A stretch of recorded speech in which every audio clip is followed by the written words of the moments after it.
오늘은 율법의 정죄로부터의 자유라는 제목으로 여러분과 함께 하나님이 주시는 말씀을 나누도록 그렇게 하겠습니다.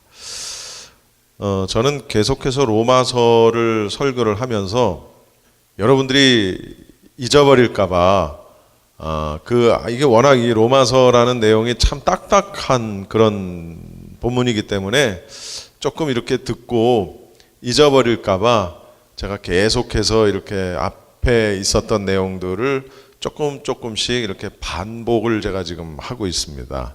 지금까지 성화의 과정에 있는 그리스도인에 대한 은유적인 표현들이 있었습니다. 여러 가지 것들을 비유를 해서 우리에게 구원받기 전과 구원받은 후를 얘기를 해줬는데 그걸 제가 도표로 살짝 만들어 봤어요. 앞에 한번 보시고요. 그동안에 어떻게 살펴봤냐면 세례를 비유로 해서 또 연합 얘기 기억나시죠? 병기, 노예, 열매 이런 비유를 들어가면서 구원받기 전에는 어땠고 구원받은 후에는 어땠다라는 것을 제가 계속 설교를 했습니다. 자, 구원받기 전에 세례를 비유로 들었을 때 죽음의 세례를 받지 않았다. 구원받은 후에는 죽음의 세례를 받았다. 누구와 함께 죽는 세례였습니까? 그렇죠. 그리스도와 함께 죽는 세례. 그리스도와 함께 죽는 세례를 비유를 했고, 근데 그 다음에 연합의 원리를 제가 말씀을 드렸어요. 연합의 원리. 구원받기 전에는 죄와 연합을 해서 살았다라면 구원받은 다음에는 누구와 연합한다고요? 그리스도와 함께 연합한다. 병기, 무기, 몸을 불의의 병기로 바쳤다. 언제? 구원받기 전에는 우리 몸을 불의의 병기로 바쳤는데 그리고 구원받은 후에는 무슨 병기로 바쳤어요? 의의 병기로 바쳤다. 노예를 비교했습니다. 노예, 종. 구원을 받기 전에는 우리는 누구의 종이었어요? 죄의 종이었어요. 그런데 구원받은 다음에는 무슨 종? 의의 종으로 바뀌었습니다. 열매 비유, 이건 지난 시간에 한 거니까 기억나실 거예요. 열매 비유.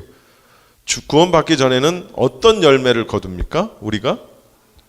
사망에 이르는 열매를 거둬요. 왜? 죄의 삭은 사망이니까.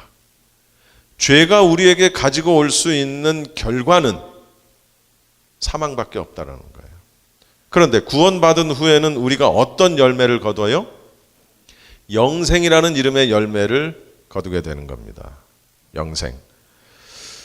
그리고 이제 여섯 번째로 사도 바울은 어떤 비유를 들고 있냐면 결혼에 대한 비유를 이제 듭니다. 이게 오늘 말씀이에요. 결혼에 대한 비유. 구원받기 전에는 누구의 아내로 살아요? 율법의 아내로 삽니다. 이거 지금 비유니까 이렇게 말을 하는 거예요. 그러나 구원받은 후에는 누구의 아내로 살아요? 그리스도의 아내로 사는 것입니다. 이게 이제 앞에서 쭉 살펴봤던 내용이 그동안 제가 설교했던 내용을 전체적으로 정리한 내용입니다. 아마 들으시면은 뭐 다 기억이 나시리라 저는 생각을 합니다. 자, 오늘 본문 말씀을 보겠습니다. 우리가 지난 시간 6장에서는 성도가 법 아래 있지 않고 은혜 아래 있다라는 것을 노예, 종의 비유로 설명을 하면서 하나님의 은혜로 죄에서 해방된 사람은 어떤 삶을 산다고요? 순종하는 삶, 헌신하는 삶을 사는 의의 종이 된다. 그런 말씀을 드렸어요. 기억나시죠? 그 다음 7장에서는 이제 어떤 얘기를 할 거냐면 율법에 대한 이야기를 7장에서는 언급을 할 것입니다. 이미 구원받은 성도들에게 있어서 율법의 역할은 무엇이냐라는 것을 7장 전체에서 다룰 겁니다. 물론 오늘 본문에서는 율법의 역할에 대한 부분은 나오지 않습니다. 율법의 역할은 다음 주에 제가 설교를 할 것입니다. 그 가운데 이제 첫 번째로 오늘 6장 6절까지의 이 본문은 아까 말씀을 드린 대로 결혼 비유를 통해서 구원받은 성도는 율법에 대해서 죽었기 때문에 더 이상 율법의 정죄를 받지 않는 자유자다라는 걸 강조를 하는데요. 이게 무슨 얘기인지 말씀을 한 절 한 절 읽어보면서 살펴보도록 하겠습니다. 우리 먼저 1절 말씀을 다시 한번 큰 소리로 읽어봅시다. 시작. 형제들아 내가 법 아는 자들에게 말하노니 너희는 그 법이 사람이 살 동안만 그를 주관하는 줄 알지 못하느냐. 저를 보세요. 법이라는 게 있습니다. 법. 그렇죠? 어느 사회나 법이 있습니다. 물론 좋은 법도 있지만 사실은 악한 법도 있습니다. 이게 무슨 법이야 하는 것도 사실은 있습니다. 그러나 어쨌든 법은 존재하고 그것이 좋은 법이든 악한 법이든 법이니까 지켜야 해요. 아주 유명한 철학자가 이런 말을 했죠. 악법도 법이다. 비록 그 법이 악할지라도 법은 법이기 때문에 어떻게 해야 한다? 지켜야 한다. 이것이 우리가 알고 있는 법에 대한 상식입니다. 그렇죠? 그래서 여기 형제들아 내가 법 아는 자들에게 말하노니 할 때 이 법 아는 자들이라는 게 뭐냐면 그냥 뭐 양심 혹은 상식 정도의 법의 기본 성격을 아는 사람들을 이야기하는 거예요. 우리겠죠, 뭐. 그렇죠? 우리 같은 사람들. 우리가 무슨 무슨 법 1조 1항에 뭐가 있는지, 무슨 법 2조 3항에 뭐가 있는지, 그런 걸 우리가 구체적으로 모르잖아요. 알 필요도 없지만, 알 수도 없고, 모릅니다. 그런 사람을 얘기하는 게 아니라, 아까 제가 얘기한 대로, 악법도 법이니까, 또 법은 지켜야 하니까, 정도 아는 사람들에게 말하는 거예요. 사도 바울이 법을 아는 자들에게 말하노니. 그러면서 그 법이 사람이 살 동안만 그를 주관하는 줄 알지 못하느냐? 무슨 얘기입니까? 법이라는 것은 어떤 법이 됐든지 간에 어느 나라의 어느 민족의 법이 됐든지 간에 법은 살아있는 자에게만 적용이 된다는 사실이에요. 사람에 대한 그 법적인 구속력은 그 사람이 살아있는 동안에만 적용이 된다. 효력이 있다라는 거예요. 그건 무슨 얘기냐? 아무리 중한 죄, 사람을 죽이고 어떻게 한 죄, 무거운 죄를 졌다 할지라도 그 당사자가 죽으면 끝인 거예요. 예, 끝인 거예요. 죽은 자에게 무슨 형벌이 있습니까? 죽은 자는 죽었기 때문에 모든 법적인 요구로부터 어떻게 해야 돼요? 자유롭게 되는 거예요. 죽었는데 뭐. 그러니까 모든 것은 사실은 법만 그런 건 아니겠죠. 모든 것은 생명이 있는 동안에만 유효하다라는 사실을 우리가 알아야 합니다. 제가 구약 성경을 제가 그 강해 설교를 할 때 다윗 왕의 부분에서 이런 설교를 한 적이 있습니다. 기억이 나실런지 모르겠지만 다윗 왕이 아들이 죽게 되었을 때 다윗 왕이 어떻게 했어요? 자기 아들이 죽게 됐으니까 아버지로서 정말 그 애통한 마음을 금할 길이 없잖아요. 그래서 그냥 자기 옷을 찢고 죄를 뒤집어 쓰고 금식을 하면서 자기 자식을 살려달라고 기도하지 않습니까? 하나님 앞에. 너무너무 애통하면서 기도하니까 그 신하들이 걱정을 하잖아요. 아이고 저러다가 큰일 나겠다. 저 아들이 왕자가 죽으면 저 다윗 왕의 상심이 얼마나 크겠느냐. 걱정했는데 그 사이에 아들이 죽지 않습니까? 근데 그걸 말을 못하죠. 왕이 이 아들이 죽었다는 걸 다윗 왕에게 말을 못해요. 그러나 나중에 결국은 눈치로 알게 되는 거죠. 그래서 왕이시여 왕자가 죽었나이다. 그랬더니 다윗이 어떻게 해요? 모든 걸 중단하고 샤워를 하고 우리식으로 얘기하면 목욕도 하고 옷도 갈아입고 그동안 밥을 못 먹었으니 얼마나 배가 고파. 밥 가져와라. 그러면서 밥을 먹잖아요. 신하들이 이상한 거지. 야, 세상에 아들이 죽기 전엔 그렇게 애통하더니 아들이 죽고 났더니 저렇게 한다. 묻잖아요. 그러니까 다윗 왕이 말하지 않습니까? 뭐라 그래요? 혹시 살아있을 때는 하나님이 내 기도를 들으시고 내 아들을 좀 살려주실까 하여 그렇게 기도를 했는데 아들이 죽었어. That's it. 끝이라는 거예요. 아들이 죽었는데 그 다음에 내가 무얼 할 수 있겠느냐라는 거예요. 아무것도 할 수 없다는 거예요. 이것은 그래도 어떻게 아들이 죽었는데 아비가 돼가지고 어떻게, 물론 우리가 이제 우리의 어떤 정서로 볼 때는 어찌됐든 아들이 죽었다면 우리는 애통해 할 수밖에 없고 부모로서는 평생 자식을 가슴에 묻고 살아가야 하는 그런 아픔이 있죠. 그런데 다윗은 모든 걸 다 패하고 그 다음에 밥을 먹어요. 죽었으니 끝났다는 거예요. 무슨 얘기냐? 모든 것은 살아있을 때만 가능하다는 걸 우리가 알아야 돼요.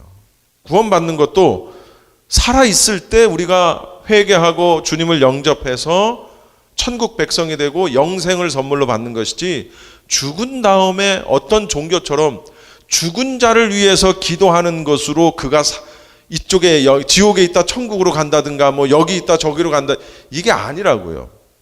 죽었으면 끝. 예.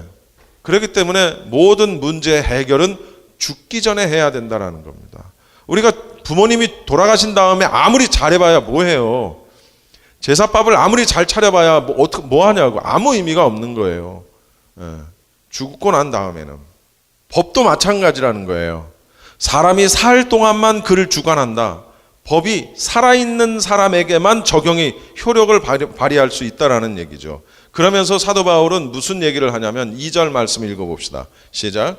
남편 있는 여인이 그 남편 생전에는 법으로 그에게 매인바 되나 만일 그 남편이 죽으면 남편의 법에서 벗어나느니라. 자, 저를 보십시오. 법이 가지고 있는 일반적인 성격을 이제 정의를 내린 사도 바울이 결혼을 비유로 해서 한 율법의 관계를 설명을 하고 있습니다. 무슨 얘기냐면 이때 당시 유대 사회에서도 마찬가지지만 고대의 여러 문화권에서와 마찬가지로 내 아내가 남편에게 종속되어 있는 처지에 있습니다. 무슨 얘기냐면 사실 요즘 같은 시대에 이런 얘기하면 여자들한테 맞아 죽지. 예. 어디 여자가 남자한테 종속이 돼? 사실은 평등한 관계죠. 여자가 남자한테 종속이 됐다면 남자도 여자한테 종속이 된 거예요. 그렇죠? 예. 근데 이때 당시 시대는 그렇지 않았다는 거예요. 남편이 위고 아내는 그 남편에게 종속되어진 관계라는 겁니다.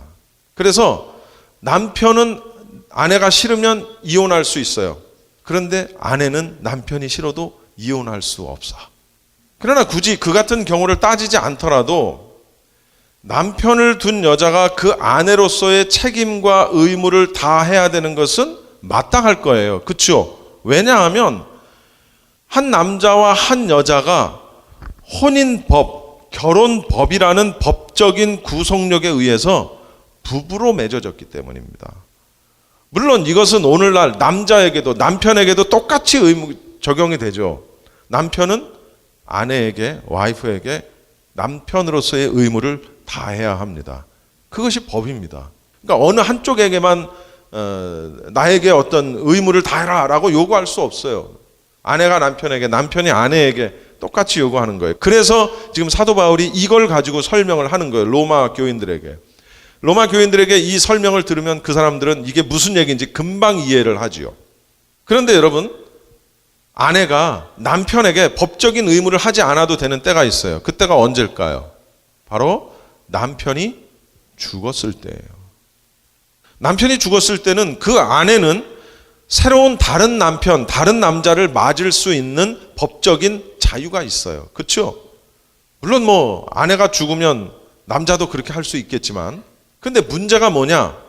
남편이 죽지 않았는데 혹은 아내가 죽지 않았는데 그렇게 하면 어떻게 되느냐라는 게 이게 문제라는 거죠. 그걸 사도 바울은 3절에서 이렇게 얘기합니다. 읽어봅시다. 시작.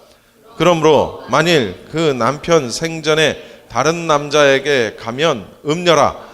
그러나 만일 남편이 죽으면 그 법에서 자유롭게 되나니 다른 남자에게 갈지라도 음녀가 되지 아니하느니라. 음녀가 뭐죠? 음녀. 그러니까 한마디로 얘기하면 바람 피는 여자, 그런 얘기예요. 한마디로 간음한 여자, 음탕한 여인, 이런 의미예요. 남편이 살아있는데도 다른 남자와 성관계를 하는 여자를 의미하는 겁니다, 이게. 그러나 남편이 죽었을 때는 그 여인은 더 이상 전 남편과의 법적 관계가 성립하지 않기 때문에 다른 남자와 만날 수가 있다는 거예요. 재혼이 가능하다는 거예요. 전 남편이 죽었기 때문에 죽은 전 남편과 맺어졌던 혼인 관계, 결혼 관계에서 벗어남으로써 얻게 된 자유함이 그 아내를, 그 여자를 너 음녀야, 너 음탕해 라고 정죄할 수 없다는 거예요. 왜? 남편이 죽었기 때문에. 이거 당연한 거 아니야? 지금 뭘 말하려고 그러냐면 법적인 관계를 이야기하려고 하는 거예요. 사도 바울은 법적인 관계에서 자유로움을 이야기하는 거예요. 지금 자유함을 이야기하려고 이렇게 사도 바울이 얘기를 하는 겁니다. 그래서 4절 말씀 읽어보시죠. 4절 시작. 그러므로 내 형제들아 너희도 그리스도의 몸으로 말미암아 율법에 대하여 죽임을 당하였으니 이는 다른 이 곧 죽은 자 가운데서 살아나신 이에게 가서 우리가 하나님을 위하여 열매를 맺게 하려 함이라. 사도 바울은 이 법적 구속력이 얼마나 무서운 것인가에 대한 실예를 결혼을 예를 들어서 한 거예요. 지금 비유를 한 겁니다. 그런데 그 법적인 아주 그때 당시에 결혼의 어떤 법적 구속력, 물론 오늘날도 이제 그런 구속력이 있지만 사실은 근데 오늘날은 그런 구속력도 없는 것 같아. 왜냐하면 여러분 간통죄가 없어졌더라고. 미국에서는 간통죄 없죠. 네. 근데 한국에서도 간통죄가 없어졌어요. 이게 뭔 일이래? 그렇다고 한국 가서 살 수도 없고 간통죄가 없어졌어요. 그건 무슨 얘기냐면 그건 개인의 선택의 문제인 거야. 그걸 법적으로 물론 내가 너 간통을 했으니까 내가 너하고 이혼하겠다 하고 이혼은 할 수 있겠지. 그러나 내 아내가 간통했어요. 내 남편이 간통했어요 해가지고 신고해가지고 그걸 법적으로 제재할 수 없다는 거예요. 간통죄라는 게 없어졌어. 네. 간통죄라는 게 뭐예요? 나는 이 여자와 결혼했기 때문에 다른 여자와는 내가 관계할 수 없다. 안 한다. 약속이에요. 그리고 법적인 구속력이에요. 나는 이 남자와 결혼을 했기 때문에 다른 남자와는 관계를 하지 않는다라는 약속과 함께 법적인 구속력을 가지고 있는 게 간통죄란 말이에요. 그런데 그게 없어졌어. 물론 그게 이제 열받아서 이혼은 할 수 있겠지만 그걸 가지고 무슨 감옥에 집어넣는 뭐 이런 게 안 된다는 얘기예요. 그러한 법적 구속력이 죽음 이후에는 그 효력을 발휘하지 못한다라는 거예요. 그러면서 성도들이 더 이상 율법 아래에 있지 않고 하나님의 은혜 아래에 있다라는 걸 설명을 하는데 잘 들어보십시오. 조금 헷갈립니다. 여기 이 부분이. 남편이 죽었기 때문에 남편에게 해야 할 법적인 의무가 없다. 자유롭게 되었다라는 말씀을 아까 했잖아요. 2절에서. 근데 여기 4절에서는 약간 상황이 달라. 결혼 관계를 얘기하면서 4절에 이제 율법에 대한 것들을 적용을 하는데 약간 상황이 달라요. 그러니까 그대로 대비하는 것은 약간 무리가 있어요. 왜냐하면 남편은 죽을 수 있지만 율법은 죽을 수 없기 때문에 그래요. 율법은 폐하여지는 게 아니라는 거예요. 그건 이제 다음 주에 제가 할 설교의 제목입니다. 따라서 여기서는 아내에 비유되는 성도의 옛사람. 그러니까 여기서 말하는 아내가, 여러분 헷갈리실 것 같아요. 잘 들으세요. 아내는 성도의 옛사람이야. 그게 무슨 소리냐면 아내가 말하는 것은 나의 옛날 사람. 옛날 사람이라는 건 무슨 얘기예요? 구원받기 전 사람이란 얘기예요. 구원받기 전 사람이 예수님과 함께 죽었다라는 것입니다. 그 죽은 자가 아내라는 거예요. 남편이 죽었는데 여기선 또 아내가 죽은 걸로 표현을 하는 겁니다. 약간 이게 상황이 바뀐 거예요. 무슨 얘기냐? 남편이 죽었어도 아내로서의 의무가 당연히 사라지지만 아내인 내가 죽었어도 남편에 대한 의무가 사라진다는 거예요. 당연하잖아요. 남편이 없으니까 남편에 대한 의무를 할 필요가 없고 만약에 아내가 내가 죽었어. 내가 죽었는데 남편이 뭔 의미가 있어요. 내가 죽었는데. 그러니까 상황은 약간 다른데 이건 남편이 죽은 거고 이건 아내가 죽은 거지만 법적인 의무를 다 안 해도 된다라는 차원에서는 똑같다는 얘기예요. 이해하셨습니까? 4절 말씀은 예수 그리스도께서 예수님이 우리 인간의 죄를 대신하기 위해서 대속하기 위해서 십자가에 달려 돌아가심을 율법의 요구를 충족시킨 것과 관계돼서 설명을 합니다. 뭔 소리인지 이해하실려나 모르겠네. 무슨 말이냐면 잘 들으세요. 우리 성도들은 성도의 머리가 되신 예수님과 연합해서 내 자신을 장사 지냅니다. 언제? 세례 받으면서. 예수님이 돌아가심과 함께 나도 죽는다는 거예요. 죽었다는 거예요. 아내인 내가 죽었다는 거예요. 남편인 율법이 죽은 게 아니고 아내인 성도가 내가 죽은 거예요. 그러니까 남편이 죽어도 나에겐 의무가 없지만 남편은 살아있어도 율법은 살아있어도 아내인 내가 죽으면 의무가 없다는 거예요. 그러니까 여기서 율법은 살아있어. 여전히 존재한단 말이에요. 율법은 폐하여지는 게 아니기 때문에 율법은 남편으로 비유되어진 율법은 여전히 살아있지만 아내로 비유되어진 나는 성도는 예수님과 함께 십자가에 달려 돌아가 죽고 세례를 받음과 함께 죽었기 때문에 어찌됐든 의무가 없다는 얘기입니다. 율법에 대하여 죽은 자가 되므로 더 이상 율법 아래에 있지 않고 우리는 어디 아래에 있어요? 하나님의 은혜. 따라합시다. 하나님의 은혜. 하나님의 은혜. 율법의 의미가 뭡니까? 율법. 법이에요, 법. 법이라는 건 무엇을 전제로 합니까? 법은 지키는 것을 전제로 합니다. 그렇죠? 법이 요구하는 대로 행하는 것을 말합니다. 다시 말하면 율법이라는 것은 제가 전에 얘기했잖아요. 무엇을 하라, 무엇을 하지 마라 하는 이 모든 게 율법이라고. 근데 그게 몇 가지가 있다고? 615가지가 있다고 제가 말씀드렸어요. 해라, 하지 마라 하는 게 615가지나 돼. 무슨 얘기냐면 율법이 상징하는 게 뭐냐면 행위입니다. 행위. 하라 하지 마라라는 것을 지켜야 되는 걸 말하는 거예요. 율법의 의미는 이스라엘 백성들은 율법을 받은 거에 대해서 굉장한 자부심이 있었습니다. 그렇죠? 자신들이 선택된 민족이다. 자기들이 그래서 선민이다 라는 거에 대한 굉장한 자부심이 그들에게 있었다라는 얘기예요. 그랬는데 율법을 문자적으로 지키려고 애썼어. 하지 마라, 하라 하는 거에 대해서 문자적으로 너무 지키려고 애쓰고, 근데 결론은 뭐예요? 문자적으로 지키기도 쉽지 않지만 사실은 율법을 지키려고 애를 쓰다 보니까 그 율법 속에 담겨 있는 정신을 잊어버린 거예요. 그러면 여기서 문제, 율법 속에 들어있는 정신이 뭡니까? 따라합시다.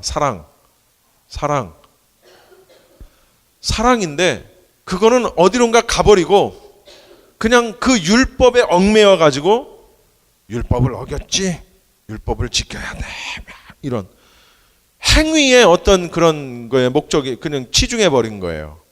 율법을 지켜야만 천국에 가는 것으로 생각을 한다라는 거죠. 그렇지 않다는 걸 지금 말하기 위해서 하는 겁니다. 내가 무엇을 했기 때문에, 내가 무엇을 하지 않았기 때문에 천국에 가는 것이 아니라는 거예요, 지금. 그래서 4절 말씀에 다른 이 곧 죽은 자 가운데서 살아나신 이에게 가서, 다른 이가 누굽니까? 죽은 자 가운데서 살아난 이가 누굽니까? 예수님. 그 예수님에게 가서라는 얘기는 무슨 얘기예요? 그 예수님에게 소속되는 걸 말합니다. 이걸 제가 그동안 계속 얘기했던 게 연합의 원리라는 거예요. 연합. 함께 한다는 거예요. 함께. 내가 그리스도 안에, 그리스도께서 내 안에. 함께 연합의 원리, 이게 중요한 거예요. 그에게 간다라는 건 진짜 몸이 그렇게 가는 게 아니라 내가 그 안에, 그가 내 안에 연합의 원리를 얘기하는 거예요. 그런데 전 남편이었던 엑스-허즈번이었던 율법은 어떻게 돼요? 율법에 대해서는 자유하게 됐어요. 왜? 내가 죽었기 때문에. 그런데 그 성도가 이제 새로운 남편을 맡게 됐어요. 그게 누구예요? 예수 그리스도. 예수 그리스도와 함께 결혼을 하는 거예요. 그걸 연합이라고 그러는 거고, 그걸 그에게 가서, 살아나신 그에게 가서라고 말을 하는 거라는 거죠. 조금 어렵습니다만 여러분이 잘 이해를 하고 들으셔야 돼요. 이유는 뭐냐? 하나님을 위하여 열매를 맺게 하려 함이라. 제가 지난 시간에 열매에 대한 부분을 굉장히 좀 비교적 자세하게 설명을 했어요. 여기서 말하는 열매가 뭘까요? 두 가지입니다. 첫째는 최종적인 열매를 말하는 것입니다. 최종적인 열매는 언제 있어요? 일단 첫 번째로는 주님이 재림하실 때 메시아 왕국에 들어가는 열매를 말합니다. 그리고 이제 종국에 가서는 백보좌 심판을 거쳐서 영생에 들어가는 것을 말합니다. 그거는 저 위에서 있을 일이고, 이 땅에서의 열매는 뭡니까? 그게 제가 지난 시간에 말씀드린 거예요. 성령의 열매. 따라합시다. 사랑, 희락, 화평, 인내, 자비, 양선, 충성, 온유, 절제. 이걸 성령의 9가지 열매다라고 제가 말씀을 드렸어요. 그러니까 우리가 이 땅에 살면서 이러한 열매를 맺어야 된다는 거죠. 그런데 가만히 보면 어떻게 해요? 우리가 믿노라 하면서, 믿음이 있다 하면서 교회 안에서 이런 사랑과 화평의 열매를 맺기보다는, 온유함과 자비의 열매를 맺기보다는 어떻게 해요? 분열과 시기와 질투와 이간질, 지적질, 이런 것들을 사실 많이 하지 않나요? 근데 사실은 그것도 이해가 돼. 왜? 우리는 어차피 죄인이기 때문에, 여전히 죄성을 가지고 있기 때문에 아직은 부족해. 아직은 믿음이 연약하고, 그 다음에 성화의 단계에 본격적으로 들어가지 못했기 때문에 그렇게 사는 것이 쉽지 않아요. 우린 그런 것들을 우리가 또 다른 한 글자 단어로 뭐라고 얘기하냐면 인격이라고 얘기하는 겁니다. 또 다른 단어로 뭐라고 얘기하냐면 성품이라고 얘기하는 거예요. 그러니까 여러분, 우리가 예수님을 잘 믿고 신앙생활을 잘하고 저 사람이 믿음이 좋다라는 것을 말할 때는 그 기준이 뭐냐? 다른 거 아니에요. 성품을 가지고 얘기하는 겁니다. 성품을. 저 사람이 믿음이 좋아. 야, 저 사람이 얼마나 믿음이 좋은지 자기 집 팔아가지고 헌금했대. 저 사람이 얼마나 믿음이 좋은지 매일같이 저녁에 나와서 기도한다네. 저 사람이 얼마나 믿음이 좋은지 온갖 굳은 일은 다 가서 한대. 물론 그것도 훌륭해요. 그게 뭐 나쁘다는 얘기가 아니라, 그거 가지고 저 사람의 믿음이 좋다 나쁘다를 결정하는 게 아니라고요. 하나님도 그거 가지고 결정하시겠다고 말씀하신 적이 없다는 얘기입니다. 무슨 얘기입니까? 나더러 주여 주여 하는 자, 난 너 모른다. 그랬더니 모르다니요. 무슨 말씀이세요? 내가 주의 이름으로 이런 일도 하고 저런 일도 하고 저런 일도 하고 다 했는데요. 근데 예수님이 뭐라 그러세요? 결국은 그래도 난 너 모른다. 그러니까 무언가를 했다는 걸 가지고 저 사람이 믿음이 좋다, 신앙생활을 참 잘한다 라는 것을 결정지을 수 없다는 거예요. 뭘 가지고 결정지어요? 열매가 있느냐. 저 사람의 삶 속에 열매가 있느냐. 그러니까 지금 여러분 제 설교를 들으면서 내 자신을, 여러분 자신을, 내 자신을 한번 돌이켜볼 필요가 있겠죠. 나는 열매가 있는가? 내 삶 속에? 열매라는 건 무슨 거창한 무슨 결과물을 말하는 것이 아니라 아까 얘기했지만 인격을 말하는 거예요. 성품, 사랑이 있고 온유하고, 트러블 메이커가 아니라 이 사람이 있는 것은 늘 피스 메이커. 이 사람은 참 자비해. 이 사람은 참 착해. 양선이죠. 이 사람은 좋은 일에만 기쁜 게 아니라 안 좋은 일에도 감사함과 기쁨이 넘쳐. 참 사랑이 많아. 인격이에요. 인격, 성품. 그러니까 우리가 성화되어 간다고 그러잖아요. 예수님의 그리스도의 장성한 분량까지 우리가 성화되어 간다. 두렵고 떨림으로 너의 구원을 이루라 하는 그것은 하나님이, 예수님이 우리를 구원하시기엔 손이 너무 짧아서가 아니라는 거예요. 조금 모자라니까 우리가 조금 노력을 해가지고 이렇게 아니라는 거예요. 두렵고 떨림으로 이루어야 할 구원이 뭐냐? 그것이 바로 삶이라는 거죠. 삶. 왜냐하면 구원은 믿음으로 받지만 우리가 자칫 그 구원을 놓칠 수 있기 때문에 그렇다는 거예요. 물에 떠내려가는 자에게 손을 내밀었을 때 그 손을 꽉 붙잡고 그 손을 놓지 않으려고 꽉 붙드는 노력이 있어야 된다는 거예요, 우리에게. 그러나 그렇다고 해서 내가 꽉 잡았기 때문에 내가 살았다라고 말할 수 없다는 거예요. 내가 성품이 이렇게 좋은 성품을 갖게 되었고 사랑이 넘치고 온유가 넘쳤기 때문에 구원받았다라고 말할 수 없다라는 거예요. 무슨 얘기인지 이해하십니까? 할렐루야. 이 땅에서의 열매는 성령의 9가지 열매입니다. 그것은 인격과 성품으로 대비되어지는 것입니다. 5절 말씀 한번 읽어보겠습니다. 시작. 우리가 육신에 있을 때에는 율법으로 말미암는 죄의 정욕이 우리 지체 중에 역사하여 우리로 사망을 위하여 열매를 맺게 하였더니, 우리가 육신에 있을 때에는, 언제 우리는 육신에 안 있었나? 지금도 우린 육신에 있는데 무슨 얘기예요? 우리가 죄의 성품에 잡혀 있을 때는, 아까 제가 9가지 열매가 뭐라 그랬어요? 성품이라고 그랬잖아요. 그것이 인격이고 성품. 근데 옛 사람인 우리는 죄의 성품에 있었다고요. 아까 얘기한 대로 시기도 하고 질투도 하고 미움도 있고 막 다른 사람 이간질도 하고 다투기도 하고 분열도 일으키고 하는 이런 죄의 성품에 사로잡혀 있을 때는, 그런 얘기예요. 우리가 육신의 지배를 받을 때는, 또 다른 말로 죄의 권세 아래서 죄의 종노릇을 하던 때에는, 옛사람일 때에는 라는 얘기입니다. 죄의 정욕. 자, 우리가 육신에 있을 때에는 죄의 정욕, 죄를 짓고자 하는 그런 타락하고 부패된 우리 인간의 본성을 얘기하는 거예요. 그런 것들이 우리 지체 중에 역사한다. 우리의 몸에 역사한다. 우리의 몸에 역사한다. 그 얘기는 무슨 얘기예요? 우리 몸이 죄의 도구가 된다는 거예요. 물론 우리가 마음으로도 죄를 짓지만 그 마음속에 있는 죄를 무엇이 실행시킵니까? 몸이 실행을 시켜요. 우리 몸이 죄의 도구가 돼요. 그래서 죄의 병기가 된단 말이에요. 그래서 사도 바울은 뭐라고 얘기하는 거예요? 죄의 병기가 되지 말고 의의 병기가 되라라는 걸 강조하는 거예요. 내 몸을 죄의 종로릇 하는 데 쓰지 말고 의의 종로릇 하라라는 걸 계속 강조했다는 거예요. 우리가 그러니까 이런 얘기입니다. 우리가 죄의 성품에 사로잡혀 있을 때에는 그 죄의 정욕이, 죄를 짓고자 하는 마음이 우리 몸에 역사해가지고 사망이라는 열매를 맺는다는 거예요. 죄의 삭은 뭐라고요? 죄의 삭은 사망이다. 6절 말씀 읽어봅시다. 시작. 이제는 우리가 얽매였던 것에 대하여 죽었으므로 율법에서 벗어났으니, 이러므로 우리가 영의 새로운 것으로 섬길 것이요 율법의 조문은 묵은 것으로 아니할지니라. 지금 쫙 설명을 했다가 이제 마지막에 사도 바울이 이제 말하는 거예요. 이제는 그렇게 죄의 정욕에 있다가 사망에 이르는 열매를 얻게 된다. 그런데 이제는 우리가 죄의 성품에 거하지 않는 지금은, 우리가 육신에 거하지 않는 지금은 무슨 얘기예요? 새 사람이 된 거예요. 무슨 얘기예요?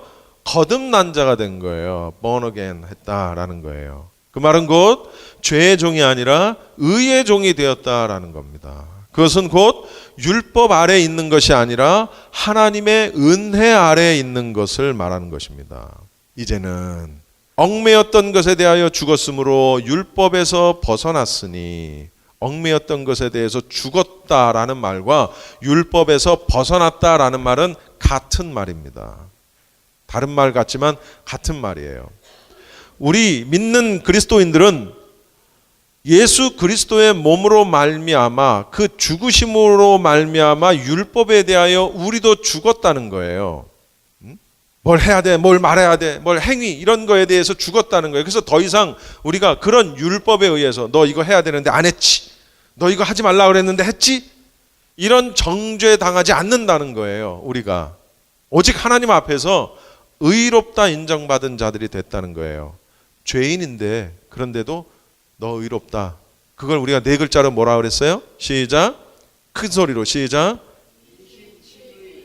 이신칭의 또는 이신득의라고도 합니다. 영의 새로운 것으로 섬길 것이요. 그렇기 때문에 우리가 이제는 그러한 옛 사람의 성품을 우리가 갖고 있지 않기 때문에 영의 새로운 것으로 섬길 것이요 율법 조문에 묵은 것으로 아니할지다 라는 겁니다. 그럼 영의 새로운 것이 뭐냐? 학자마다 의견이 조금씩 다르고 정의 내리기가 참 어렵지만 공통적으로 학자들이 얘기하는 바는 영의 새로운 것이라는 것은 성령께서 주시는 새로운 생명, 새 생명을 말한다. 이렇게 그냥 보편적으로 정의를 합니다. 율법 조문에 묵은 것이라는 건 무슨 얘기냐? 기록되어진 문자를 이야기하는 겁니다. 기록되어진 문자. 그 기록된 문자에 따라 하나님을 섬기는 것을 말하는 거예요.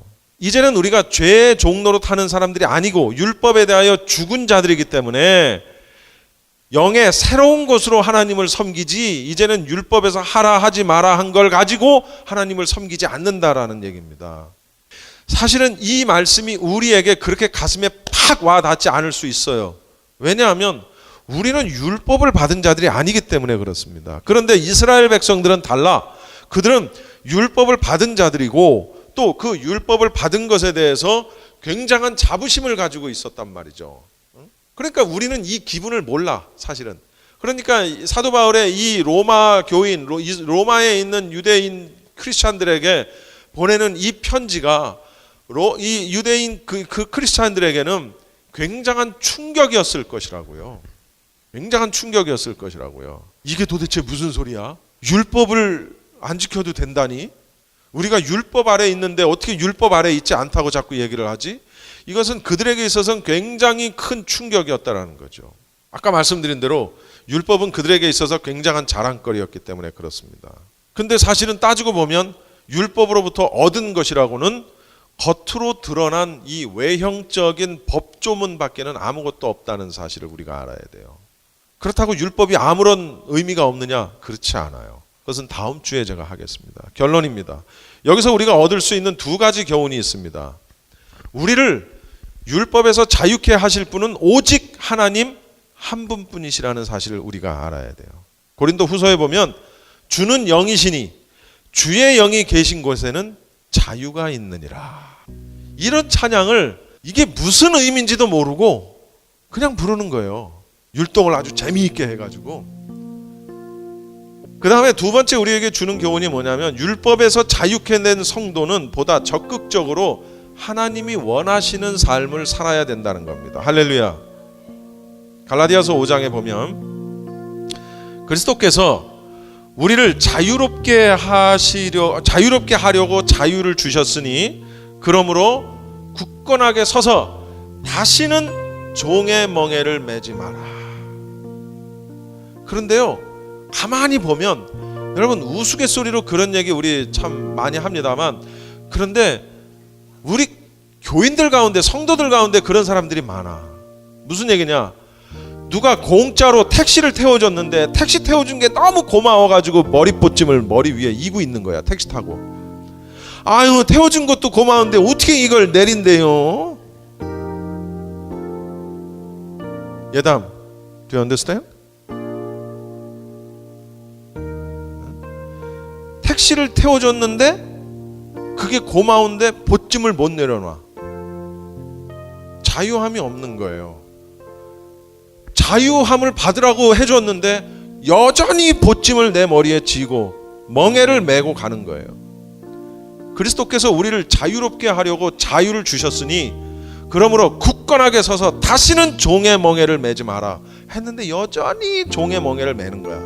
마음의 멍에, 죄의 짐, 욕심의 짐. 아유, 나는 아직 부족해서요. 그러면서 머리쯤 쥐고 가는 거야. 택시 타면서. 죄의 열매가 아닌 성령을 따라서 의로운 열매를 맺는 삶을 우리가 살아야 합니다. 할렐루야.